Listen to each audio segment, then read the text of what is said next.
Can you lose weight by eating a salad every day? Eating salads on a daily basis as part of an overall healthy lifestyle may support gradual weight loss over time.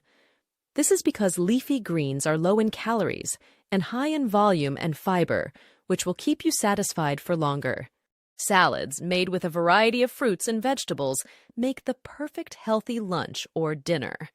That's because they're filled with tons of nutrients that benefit your body, like fiber, vitamin E, and vitamin C.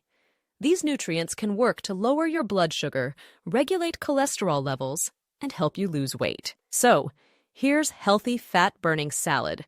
Recipe: 2 cups finely chopped red cabbage, 3 carrots, julienned, then cut into small pieces, 1 bunch scallions, trimmed and cut into 1/4 pieces, 1 4-cup pea shoots, chopped, 1 red pepper, finely chopped, 2 tablespoons fresh chopped parsley, 2 tablespoons fresh chopped cilantro, 1 cup edamame. For the dressing: 1/4 cup peanut butter, 2 tablespoons soy sauce, 2 tablespoons rice vinegar, 2 tablespoons toasted sesame oil, 2 tablespoons avocado oil, 1 teaspoon honey, 1 teaspoon sriracha, juice of 1 lemon, 2 garlic cloves, grated, 1 teaspoon grated ginger, 1/4 teaspoon salt, plus more to taste.